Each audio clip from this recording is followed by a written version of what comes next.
Okay.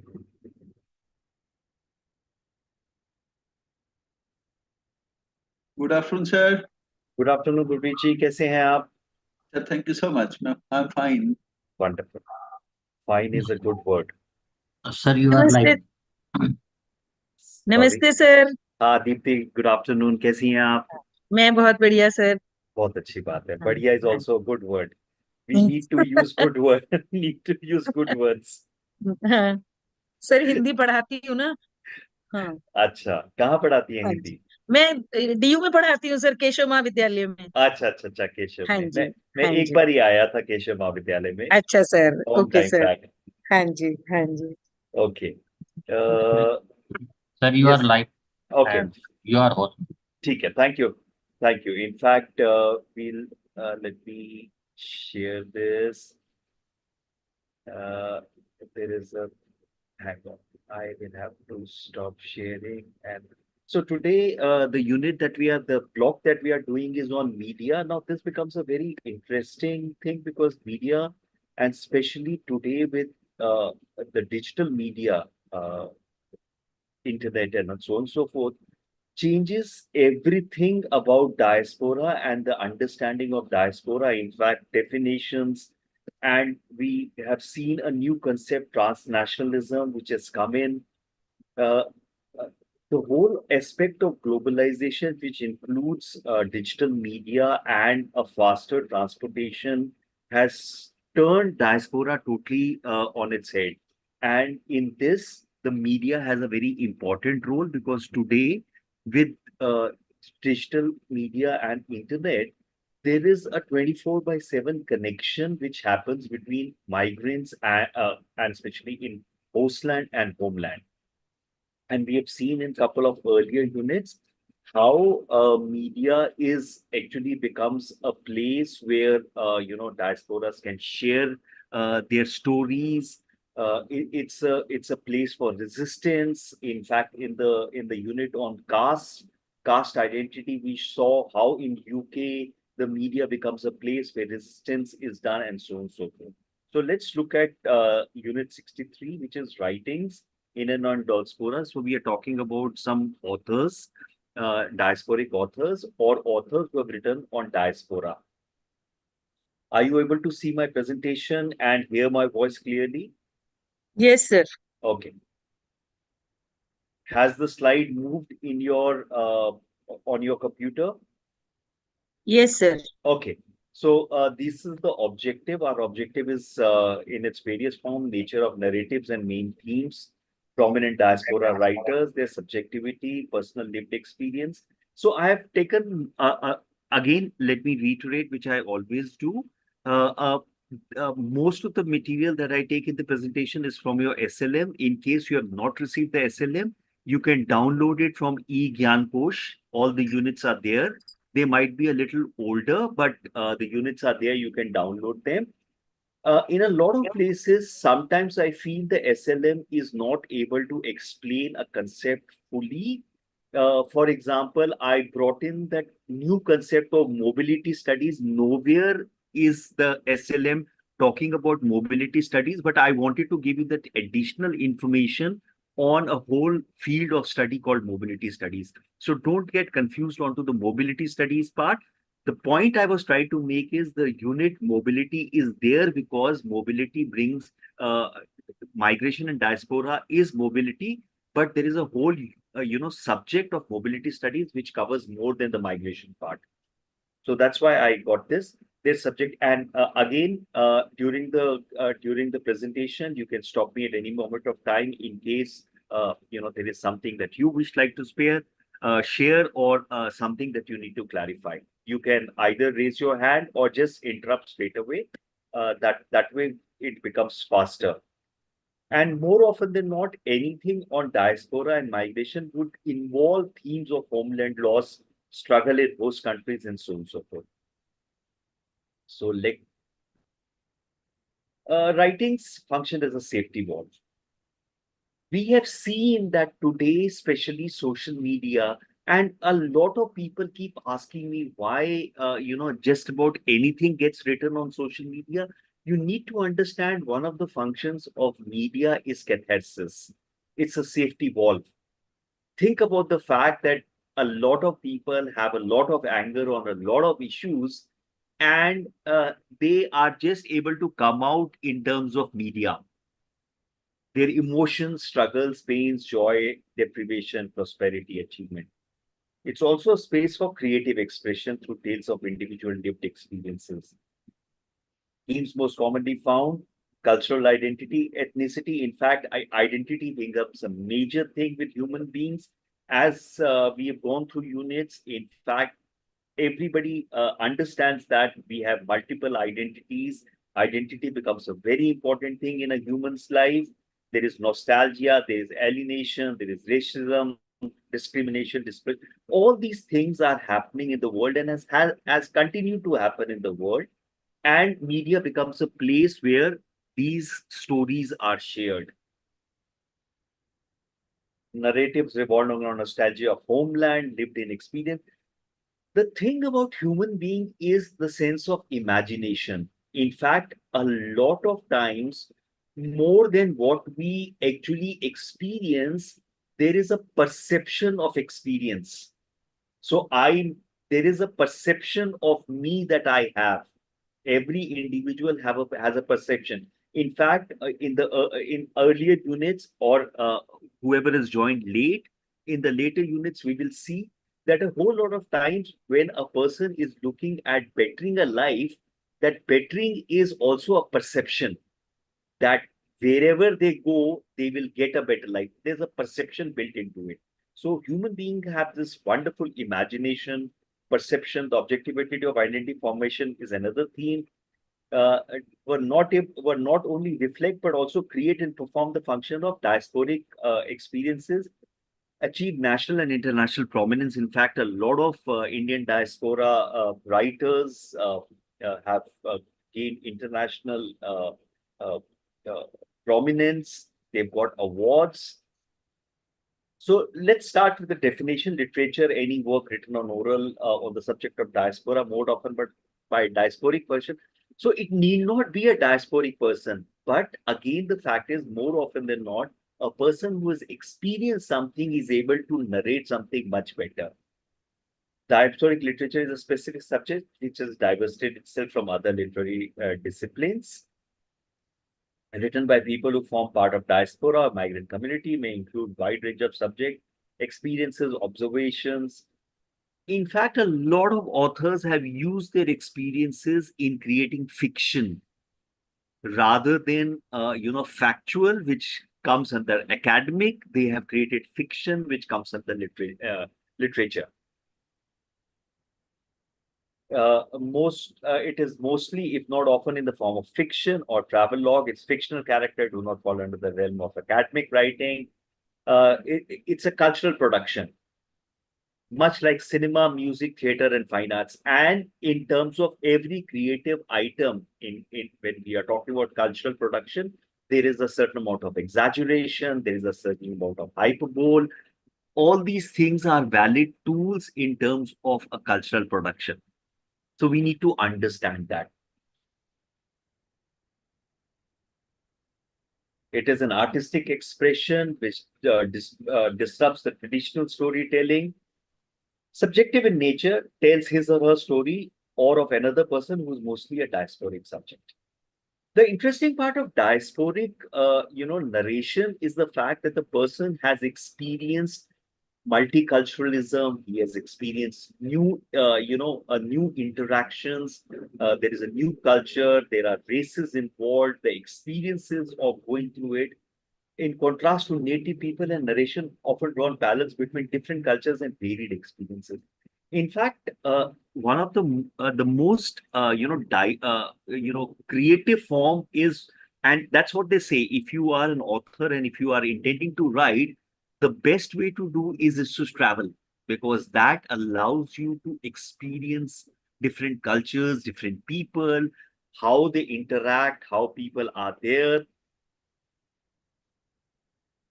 related to loss of homeland, nostalgia, alienation, dilemmas of cultural identity. Now, again, the interesting part is more often than not, a lot of these typically warrant or typically are for the first generation, loss of culture, homeland. For the second generation, more often than not, the person who has been born into a host culture will not have these kind of things in terms of homeland, nostalgia, alienation. There might be a certain amount of alienation. Dilemmas of cultural identity is definitely there with the second generation or the third generation. And maybe subsequent generation things become better. There is definitely a feeling of otherness. Indian diasporic literature reflects the journeys and narratives of Indian diasporas. And again, we have read over the last few units for people who have joined new, but for other people, that Indian diaspora or Indian migration happened in multiple waves.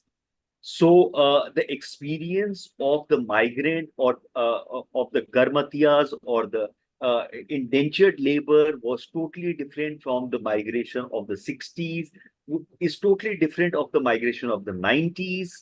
So all these things then bring out, their own reflections. How diaspora literature is different from any other? Predominantly relates to cross-cultural, cross-national experience, which are poignant with feelings of differential exposure and experience to multiculturalism, pluralism, hybridity, aesthetics of varied.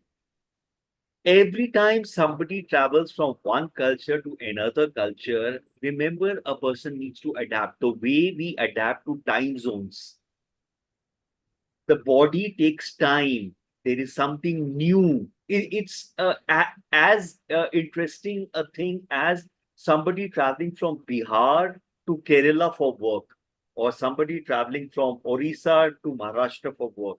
These are different. India is definitely a microcosm of the whole world. So to adjust to see a new culture, are you able to see the slides move on your screen? Yes, sir. Okay, perfect. Ability to represent, which, while being local, transcends the national boundary.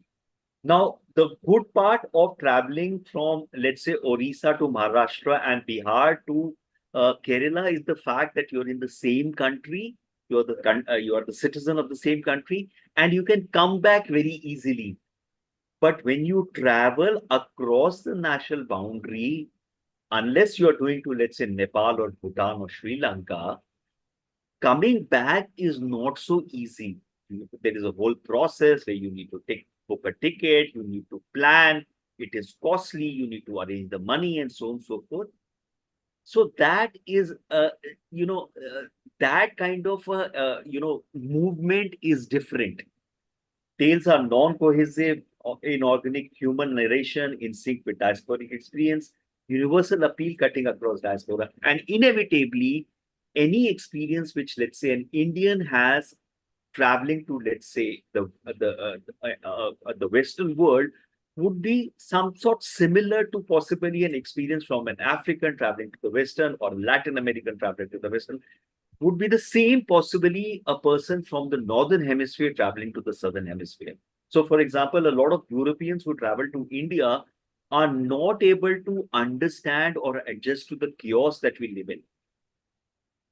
I remember a time in one particular city of UP, this foreigner lady who met me asked in the most innocent question, is it okay if I say thank you to the rickshawala? Now, for an Indian, you might wonder what kind of a question is there, but it's a genuine question. And obviously, when they thanked the rickshawala, possibly a lot of people gave a very strange look to them.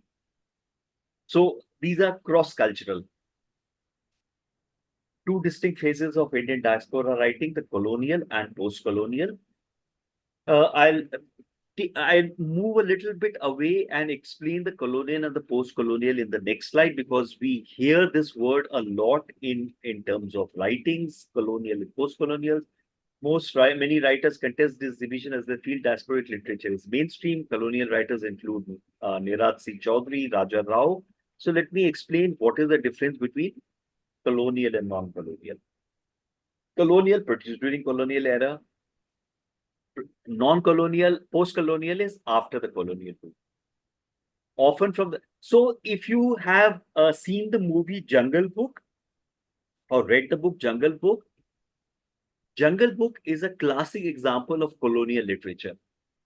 Remember, the boy is dark skinned, he's staying with animals, he's in the forest. Very much what a colonizer would look at possibly India. It was a Rudyard Kipling book. Remember, a Britisher not understanding India, come, and India was a land of snakes, a land of elephants. It was a colonial literature. Exploration, conquest, civilization mission. More often than not, the colonizers looked at the colonies as savages, uncivilized. They felt that their job was to civilize these savages, whereas post-colonial is cultural identity, resistance, critique of post-colonial society, language and style. More often than not, the post-colonial is an indigenous language, though a lot of post-colonial writers took the colonizers' language, English. Impact on literary canon, how Western people understand it. In fact, a whole lot of rules have been made by the Western Hemisphere. And so today, if you look at the fact, a lot of colonized or erstwhile colonized countries are producing writers which are looking at it in a different style. So colonial and post-colonial nature and narratives, while the post-colonial and post-modern writers include Desani, Kamla Markandeya, Naipaul, Salman Rushdie, Anita Desai. India has produced a lot of writers who have got world fame. Jhumpa Lahiri, Sujata Ghosh, Amitabh Ghosh. Amitabh Ghosh has been a very prolific writer. Into colonial input, there's another classification based on generation stages, which categorize them into first generation, second generation. And this generation also changes the perspective of the writer. A wide difference between the way they perceive their homeland, their receiving countries, and the way character matures and narrates a fairy tales of diasporic experience. So the nature and narratives. Who migrated on their own, went through pangs and suffering of displacements. On the other hand, were born and brought up in adopted countries, migrated later, improved social and also remember, migration is not need not be a one-step process. There is a multiple-step process.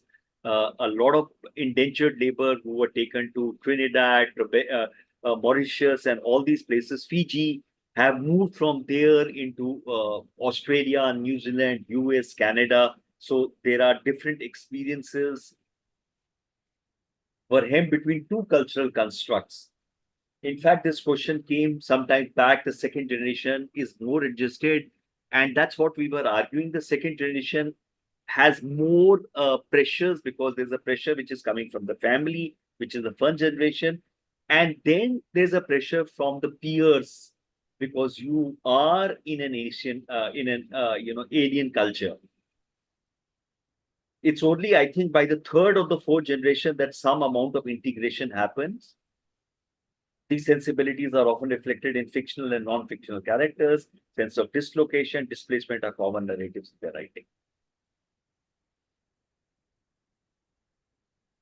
India was a memory and nostalgia. The second generation look at homeland for inspiration as a source of inexhaustible raw material. And in fact, it comes down in their writing. Large number of first generation migrants, separation from homeland was so overwhelming. Remember, a lot of first generation went during a time where coming back was impossible. The indentured labor, for example, made a home in the various places they went. Coming back was just about impossible. So their understanding of the homeland is of the time when they went. In fact, that's what they keep saying, that a lot of Indians in US, practice more rituals and are more, India has changed. India has changed tremendously. Their understanding of India remains the same as with African or Latin American migrants. Some of them discovered their Indianness only after they had left the country of origin. So, for example, there was a gentleman, Dean Mohammed, who worked with the East India Company, migrated to England. In fact, he first went to Ireland. He quit.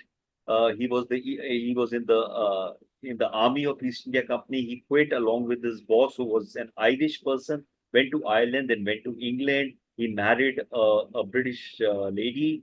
Was a surgeon, entrepreneur, and travel. Recounts his experience in India to his European friends in letters, which form a part of the travel log.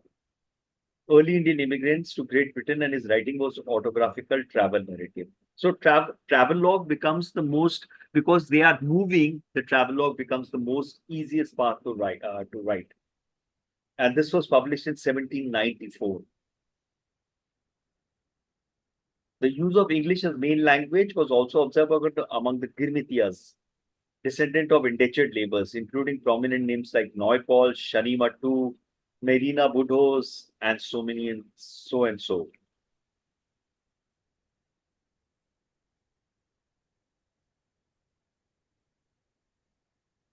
Niraj Chaudhary lived in England, wrote some of the famous books.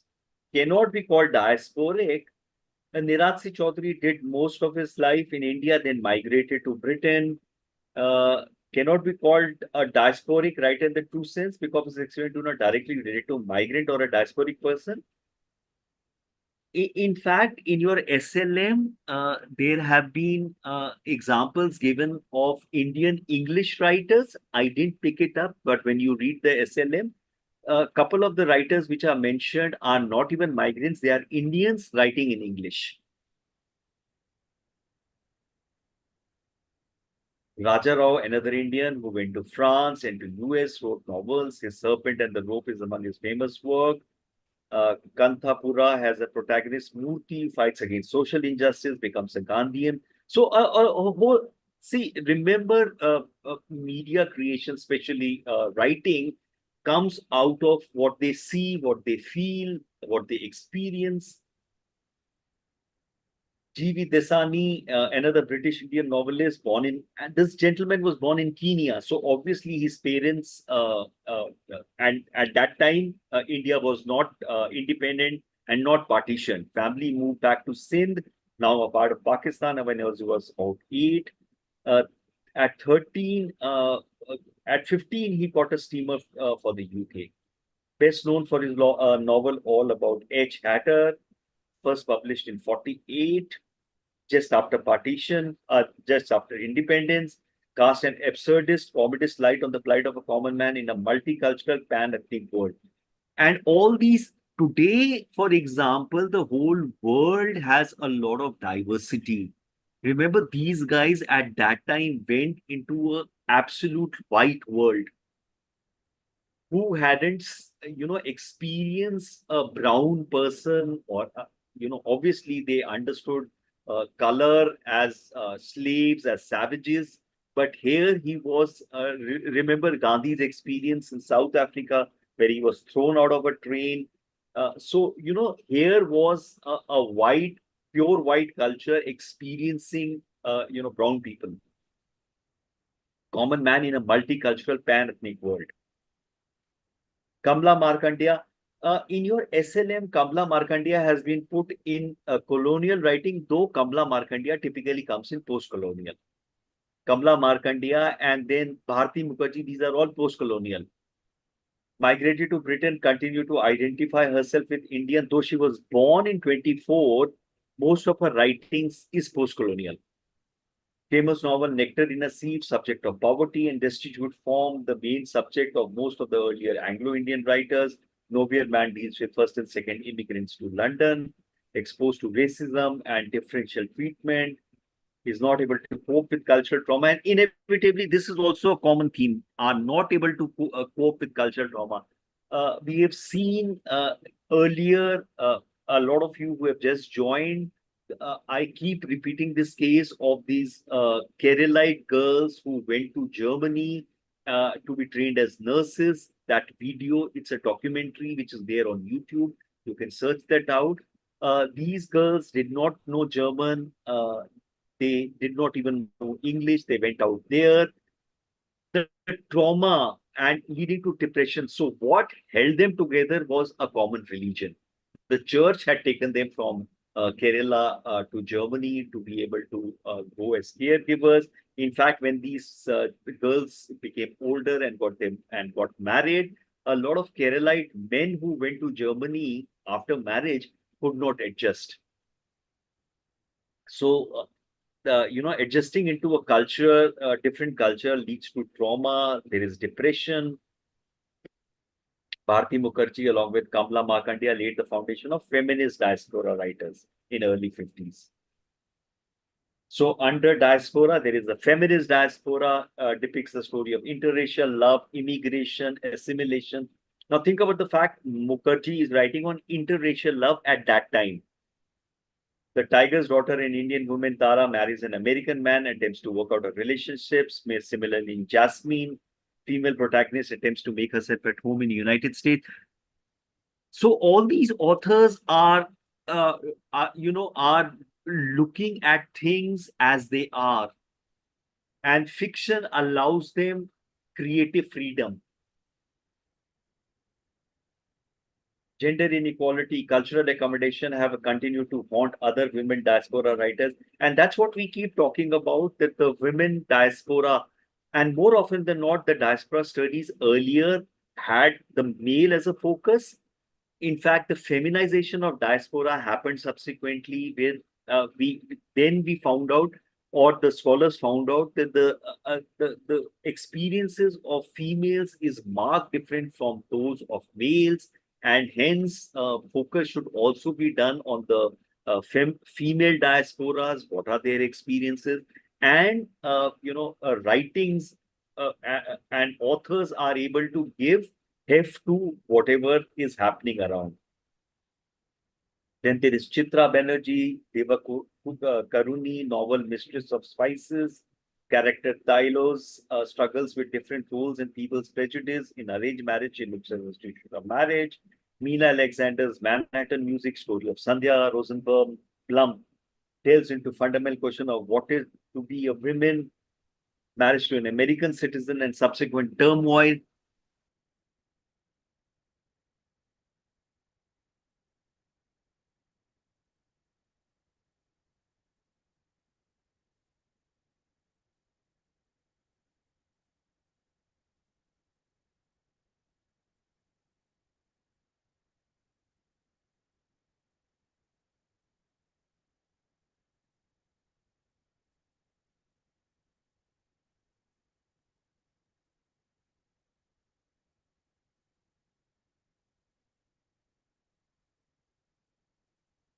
Guys, who has become the host?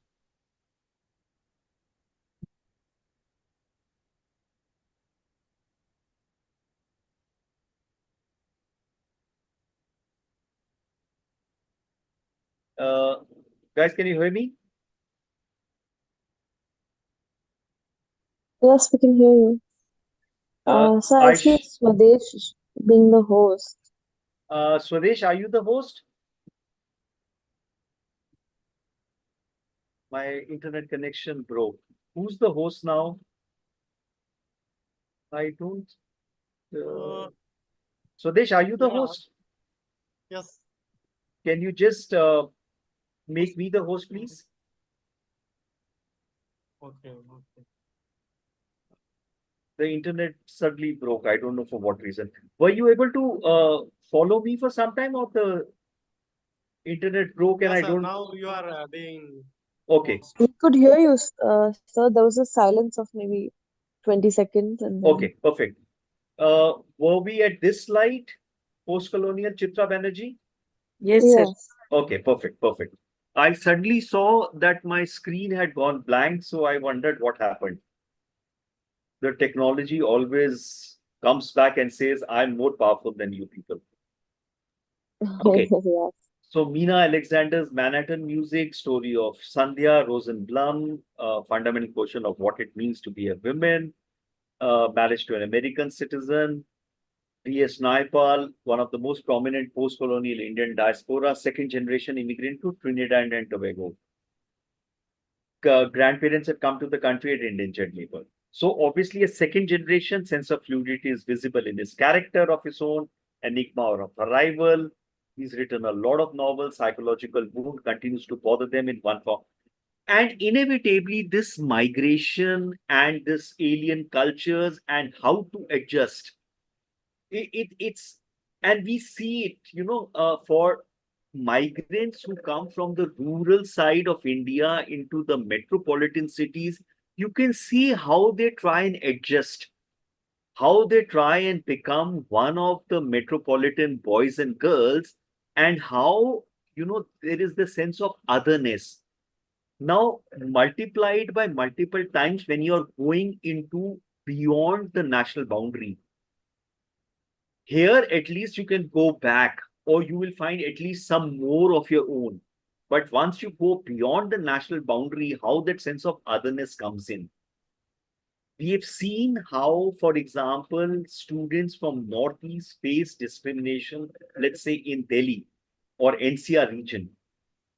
There's a sense of otherness, and there is a psychological wound. Continued search for a place of settlement, safety, and comfort. And that's why people who migrate tend to bunch together, come together. It gives a sense of comfort. The two main characters, Mohan Biswas and Ganesh Ram Sumer, in his novel House for Mr. Biswas and Mystic Monsieur, try to live the heritage of the past collective. And more often than not, in such a case, human beings tend to imagine. They tend to imagine a safe space. They tend to come together, characterized in a perennial search for a home, which can they call a home. Because, and then there is this conflict between what we left and what we have. And more often than not, human being has this ability to go back into past mentally, not physically, which remains only a memory. So, how memory is made and how memory is used by a human being itself is a whole topic of study and in the realm of imagination. Naipaul visit to India recounts the travelogue, an area of darkness, critical observation about ancestral homeland. Three of his work, an area of darkness, India, a wounded civilization in India, a million mutinies now, which Naipaul wrote in India. So Naipaul is a very prominent author. Then there is Salman Rushdie, eminent first generation diaspora, migrated to Britain, best known for his novel Midnight Children and Satanic Verses. Midnight Children is about India's independence. Rushdie deals with subject. पानी दे बेटा मेरी कांच की भर के तो पानी की बोतल भी दे यहाँ Okay. Aisha, I've muted you. Two novels, Shame and Satanic Verses, look at the issue of migration and translocation of his characters through allegorical approach. What is greater relevance in Rushdie's work is the idea of imagined homeland. As I said, imagination becomes very important, how human beings imagine. And more often than not, for migrants which deal with the alien culture, this imagination, this hope, this memory, while giving centrality to the concept of home, he feels that for diaspora, the presence in an adopted country is a real home which is now lost. And remember the fact when we talked about the classic diaspora, the classic Jew diaspora, the whole concept of home which is lost.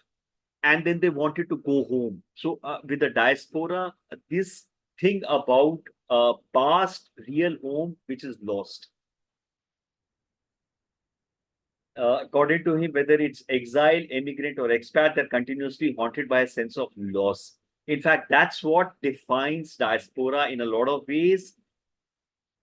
The present is marked different because today there is a 24/7 media connectivity. So you can pick up a messaging app like WhatsApp, Signal, or Telegram. You can talk back to people back home. And yet there is a certain amount of Swadesh, what is this? What have you shared? Swadesh, you are sharing some YouTube video. What is it? Yeah, sir. Once upon a time, one Telugu person, Mr. Veerayya, Yeah. interestingly, grandchild written one book. How his grandpa went to work as a indentured labor Okay. So as a, that is in this. agriculture sector. Oh, It's that is interestingly is the child. Uh, he searched many things and he referred many things. Finally, he wrote a very good book in Telugu. huh. Uh, yeah, he collected many things, many memories of his Okay. grandfather, Okay. Okay. how he Okay. migrated using by the ships and something, uh, how he worked there, how he Okay. sent money, all these things.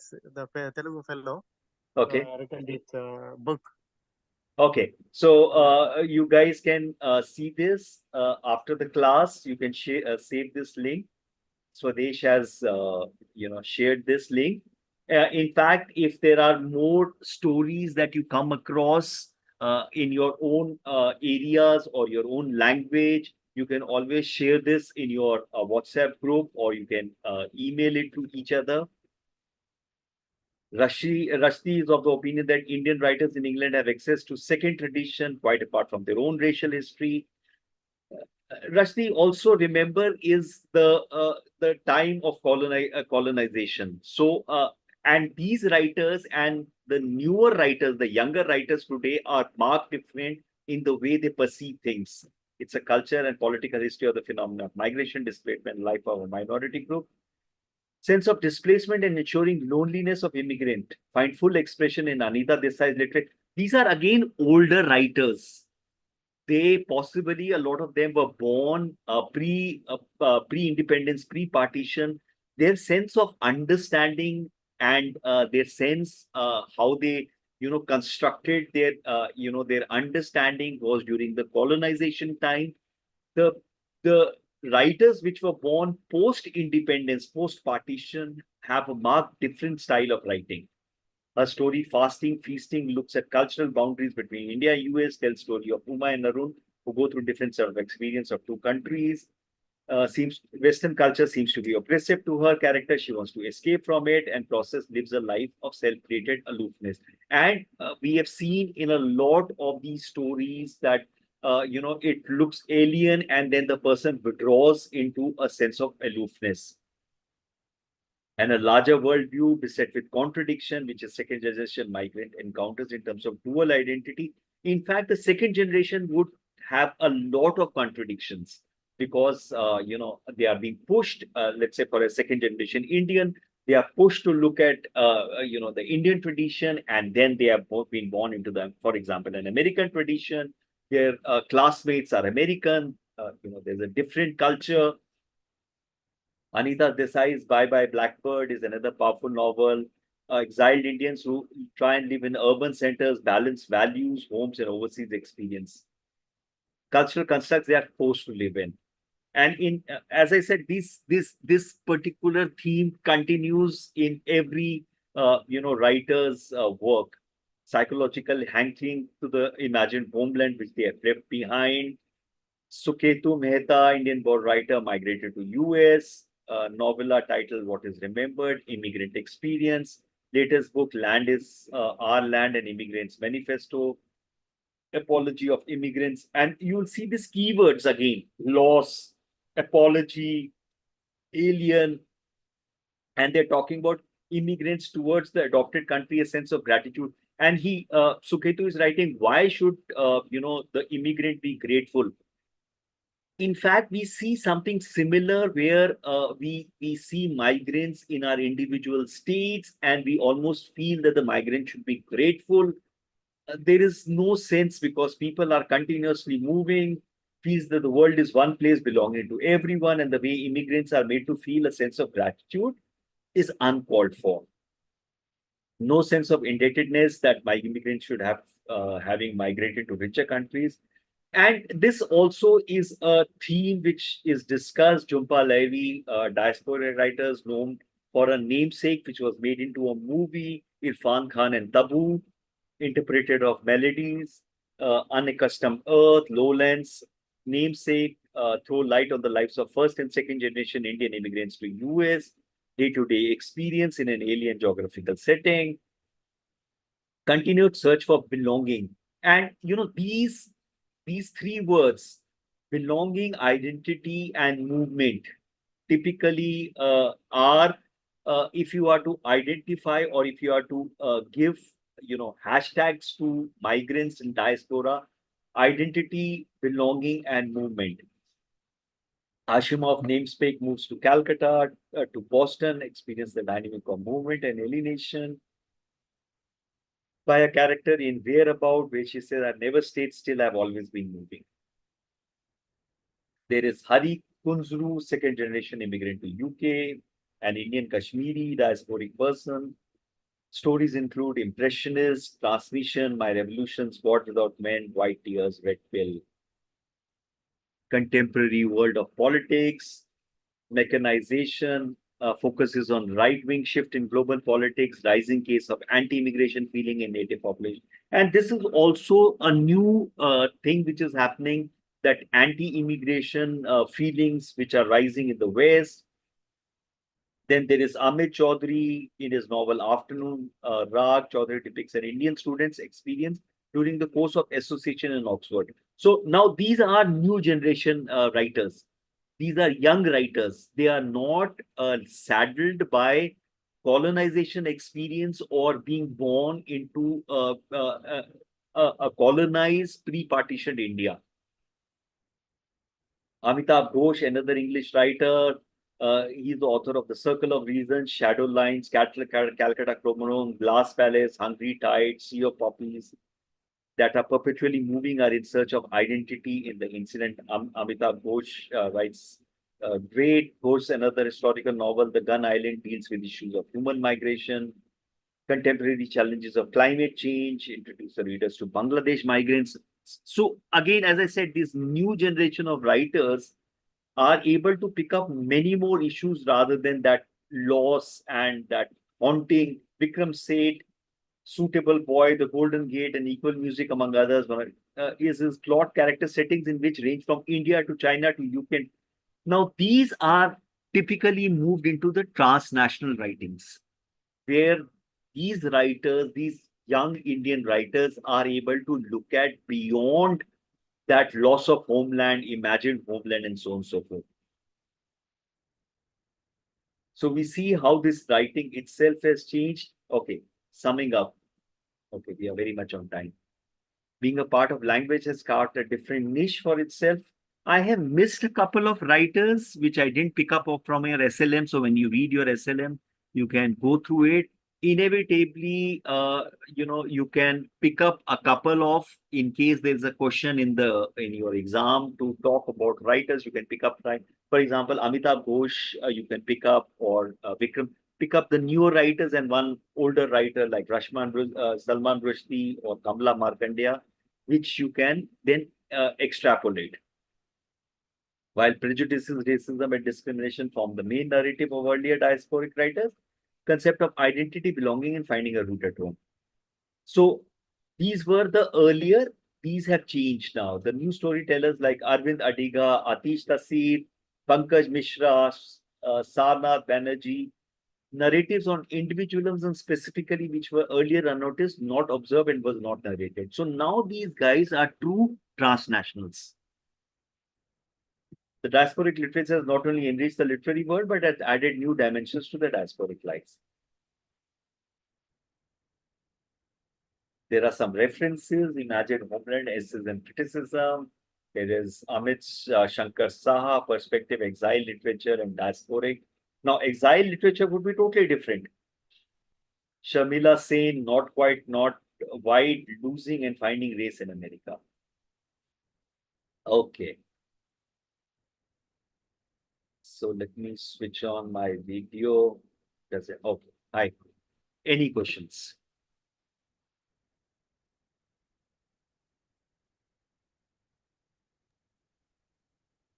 नमस्ते sir. हाँ दीप्ति, बताइए। हाँ जी sir, सबसे पहले बहुत अच्छी presentation थी और बहुत ही क्लियर कॉन्सेप्ट थे। Okay, thank you. दूसरा सर, मुझे एक ऑब्जेक्शन है कि इसमें सारे इंग्लिश के राइटर्स के नाम हैं। मैं जो ही आपने हिंदी बोला ना शुरू में, the minute you said Hindi, and Hmm. that is why I keep repeating that. Please, add value to the presentation. See, presentation I'm taking from the SLM. हाँ जी I am not trying to put anything mind. That's why when Swadesh put the Telugu video, हाँ is there something that you would like to add, Dipti, please? हाँ जी sir sir मैंने actually endanger labour पर मेरा research है तो Hmm. Endanger labour में बहुत सारे ऐसे हिंदी में राइटर्स हैं जिन्होंने बहुत अच्छा लिखा है और जैसे कि सिडनी में रहते हैं सुब्रमणी जी वो फिजी के हैं उन्होंने फिजी बात में 2 बहुत अच्छे नॉवल लिखे हैं Dipti, can you share these names and possibly their titles on your WhatsApp group or to the group out yes here? Sir Chat sir में कर यस दीजिए. I have a great bibliography Okay. So yeah. Deepti will be able to share, people who have written in languages other than English, Hindi हाँ specifically, ji I think. हाँ जी So Deepti will share that. Deepti is talking in Hindi. What she told was the fact for people who do not understand Hindi.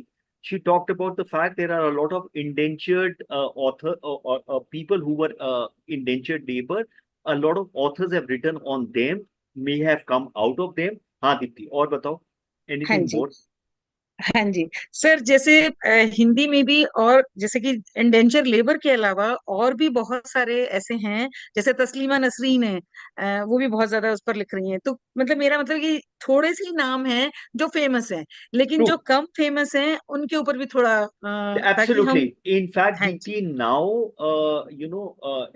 the languages of India are doing much better than English. हाँ जी So vernacular is doing much, much better, and there are a lot of vernacular authors which are doing phenomenal writing. You're absolutely right. Please, वो हाँ जी bibliography में 3-4 नाम, don't share the whole bibliography. Okay A sir couple of names and their titles to the group, so that as I keep saying in this, the idea of this class is that I pick up the SLM, do a presentation, and then you people can put your own networks into place and get more perspectives. Jesse Gurpreet might be able to share something in Punjabi. A हाँ lot of जी Punjabi writers have हाँ written on migration, on diaspora. In fact, Sikh diaspora, there is a lot of Sikh diaspora in Canada, in the US, who has written हाँ a ji lot. हाँ हाँ अच्छा and दूसरा sir ये जैसे कि आपने सिर्फ लिटरेचर के बारे में बताया तो और जो लिटरेचर की जो बुक्स हैं ये हमें कहाँ से मिल सकती हैं पढ़ने के लिए क्या ये इग्नू की लाइब्रेरी में है IGNU, there might be some books available in the IGNU library, but I don't think so. Literature books they might be under the English section. Yes, they might be. I don't have a catalog, and I don't think so. IGNU has an online catalog of books. However, you can get a lot of these books.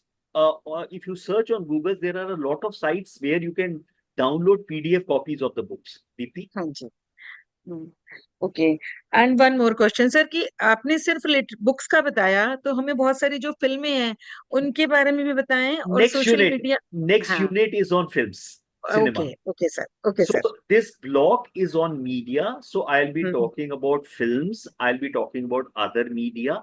Today was on literature.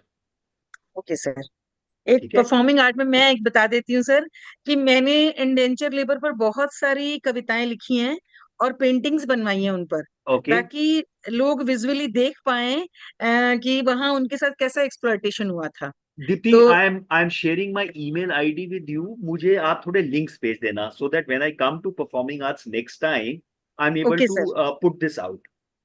Okay sir thank you sir See, as I keep saying, the idea is that I make the base on which you people can keep adding on. So हाँ your yes sir perspective becomes better, हाँ हाँ everybody's perspectives becomes better. That way, one of the objective of joining this course by all you people is to get better perspectives. Yes sir yes sure sir And we can only get perspectives by talking to each other and each one sharing what we know with each other. एक sir जैसे मैंने अभी 3-4 English की diaspora पे books पढ़ी हैं हाँ और जी, उनका रिव्यू किया है okay. तो वो मैं क्या मैं शेयर कर सकती हूँ अगर आपने रिव्यू किया है कहीं पब्लिश नहीं हुआ तो हाँ यू जी कैन नहीं हैज इट बीन पब्लिश करने भेजा हुआ है okay, perfectly fine. So hmm maybe you can wait till it's published, then you can send the published links. That way people can read where it is published. In case Okay, it's sir. not been published and you would like to publish it, you can send it to Sada sir and you can get it in the GRFD का जो annual जो monthly उनका newsletter आता है उसमें भी publish हो सकता है. Okay, sir. Okay, sir. Good. तो if Good you are afternoon, writing, sir. yes, Gurpreet ji. Sir, very interesting topic, close to me. This topic is literature and nicely taken up by you. So Okay. two books I want to share with you and classmates. One is, both are in Punjabi. One Okay. is Shortcut by Long Route. Can you Mr. just put it on the chat, Gurpreet ji? Can you just put it on the chat, please, so that people can, if they want to write down, they can. I will do it, sir, afterwards. I will put in the group, please. Okay. Okay. So you can put it in the group. Give the name of the author and the title. Right, sir. And in case where it can be found, in case people would like to read a translation, if there's a translation, all these extra information, you can put it in the group. That way you can, create your own networks in the group and you are able to share information with each other. One of the, deficits that we see in the Indian education system is we are too scared to share. I don't know Yes. for what reason.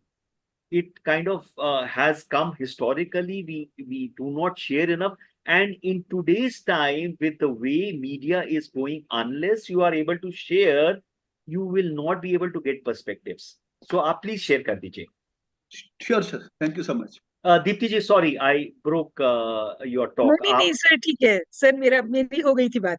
हाँ जी. तो please share if anybody else also has some list which they think is diaspora literature in a language which is not English. You can share that on your group. You can share it in your email. I am not unfortunately on WhatsApp. You will have to share me with on my email link. And if you've seen, some of you have seen. If you want the PPT, I can send it to you. You have just to send me a mail. You have noticed the fact that whoever has sent me a request, I immediately respond. So, any other question? If there is none, then we can call it a day. Is there any other question? Aisha? Yes, sir. Any question? I've I'm seen you not after some time. interested. Yeah, it's So in one of the no earliest questions. presentation, Aisha, I was presenting, I picked up this list of caste in Muslims who have got OBC status in Gujarat. There was a whole list. So if you go back into the last to last, I think, PPT on YouTube, you can see I put out that list. I was able to get that list. It was quite a lot of. Oh, really? And there is one I'll have to caste. familiarize myself with this. So there was one caste, Hingorani or Hingora or something, who came from Sindh. Yeah. Yeah, really, I have cousins who have that surname. Oh, you have cousins. Okay. Yeah, So I was yeah. remembering you that time because you had mentioned that. Yeah. Okay. It would have been an interesting class. Okay, great. Great. So you guys have a nice weekend and a wonderful week ahead. We'll meet next Saturday. We will talk about cinema. As I said, this whole block is on media. We'll look at diasporic cinema made by diaspora or about diaspora. And we'll talk about this next Saturday at 3 p.m. Bye, guys, then. Okay. Bye, sir. Thank you Bye. so much. Bye. Bye. Thank you, so sir. much, sir. Bye. Thank you, Bye. sir. Thank you Bye. so much. Bye.